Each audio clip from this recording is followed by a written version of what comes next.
Have you ever been playing RWBY Grimm Eclipse and you see certain people who wear certain costumes that do certain things that could be branded as a stereotype?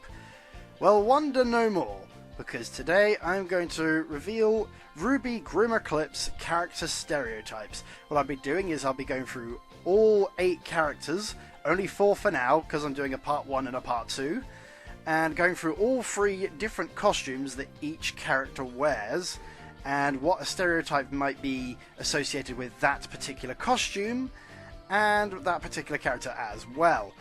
Just so you know, as a disclaimer, if there is a negative stereotype and you happen to use that costume, say for example you use Beacon Dance Yang, and that might be a negative stereotype, please do not get offended by the stereotype I've given it. This is from experience of playing with loads of other different people, and also it doesn't mean that you are definitely this type of person. So if it's a negative stereotype that makes you seem like an asshole, that's not the case. It's just, from what I've been playing and other people's experiences, it's probably what they think is what you might be. So it's your job to go out there and prove them wrong. With that being said, I'm Captain Inn-Zhano Esquire, and today we begin part 1 of the RWBY Grimm Eclipse character stereotypes, starting off with Team RWBY, and first off, RWBYBros.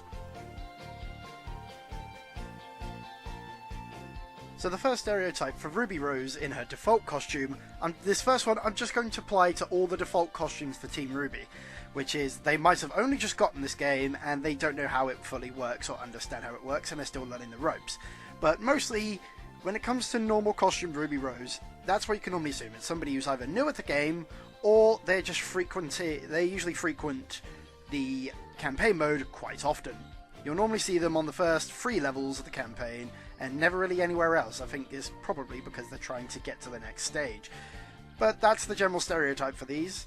Mainly new people, and they just generally like to hang around in campaign mode. So unfortunately, we now move on to our first technically negative stereotype of the video, and that's Beacon Dance RWBY. The negative stereotype is people who normally wear this costume normally always die all the time. But most of the time it's not generally their fault. Sometimes they'll just have 1,000,001 enemies spawn on their ass before they know what to do. But generally that seems to be the stereotype. It's a shame, it's a good costume, but you just see people dying a lot with this. Come on, Beacon Dance RWBY, get your shit together. Beacon Uniform RWBY is what I would like to classify as the underdog stereotype. This is a person that you will not expect anything from. You will not expect them to do that well or fantastic. But generally they will surprise you and be really good at this game. Like, especially if they're rank 10. With rank 10 RWBYBros, because usually RWBY is not very well picked. But normally you'd expect, okay, might do alright. And then rank 10 will just blow the team out of the water. They probably won't necessarily carry the team, but they'll definitely be the top 2 of the scoreboard for the team. So these are for people who like to go out there and prove their teammates wrong, that they can stand on their own 2 feet and are a lot better than what their teammates suggest.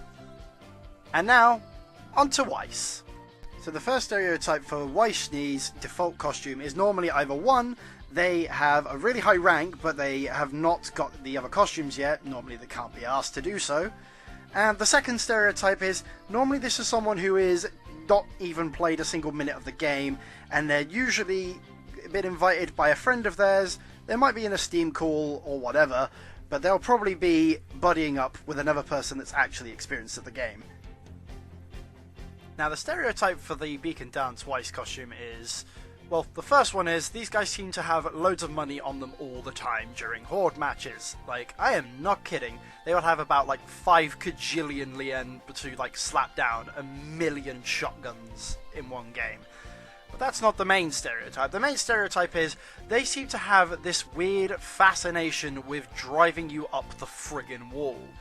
Where you're saving up to get some, you got some money and you're about to build a shotgun at your station, which you're guarding by yourself and you're doing a really good job of. They decide to come over and build all of their turrets exactly on the station that you are guarding. So they steal all of it, so they basically do kill stealing is what I'm trying to say. Is that they'll deliberately go out of their way to almost try and annoy you, it seems. If some of these do these unintentionally, then I apologise, but generally this is the main thing that I see, is that they do a lot of kill stealing and stealing spots which you're actually going to use yourself. But Also, sometimes karma gets them in the ass whenever a Nora gets all of their kills in front of them, but that's a stereotype I'll get to later. But generally, these people are the first ones to complain when somebody kill steals for them, but they're always doing it themselves. So the only perfect way to describe a school uniform wise character is just by using a small part of this song.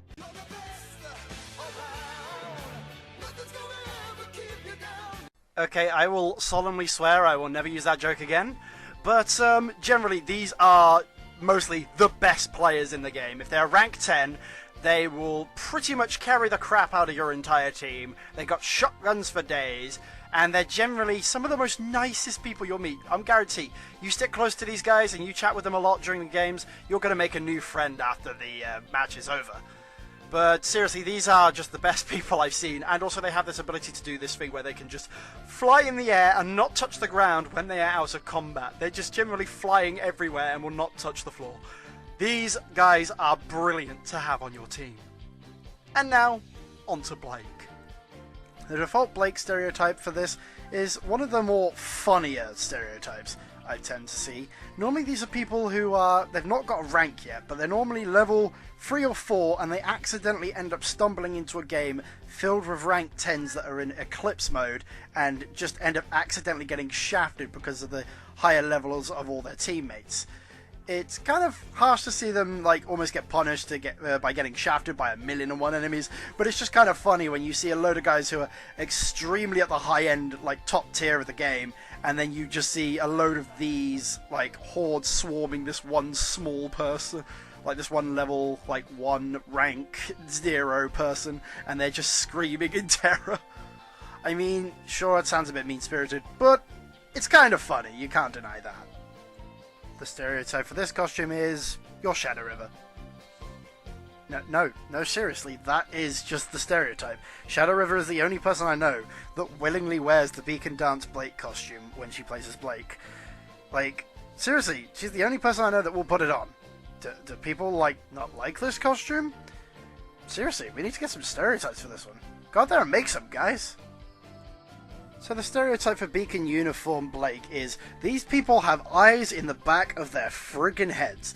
I mean, I know there's a radar that normally appears in the top left-hand corner, but these are people that don't even need the radar to even see or know what's going on. They can have somebody right behind them off camera and not even look at the radar and know exactly the perfect time to counter any of their strikes. They also seem to have the second sense when they know that any of their teammates are in danger. So these guys are very reliable to have on the team, and if you're a Grimm that's against them, watch out. And now, finally, onto Yang. So the stereotype for this costume is mainly they're role players. Like, that's kind of one of the main ones I see, is because a lot of people play as the default costume Yang, and they will try to talk in character. They'll refer to any RWBY players as sisters. Like, even if the person playing as RWBY is male, trust me, I know this from experience, and they try to make as many puns as they can to be exactly like Yang when they're role-playing, but generally these are puns that are so bad they make you want to scrub your eyes with a cheese grater.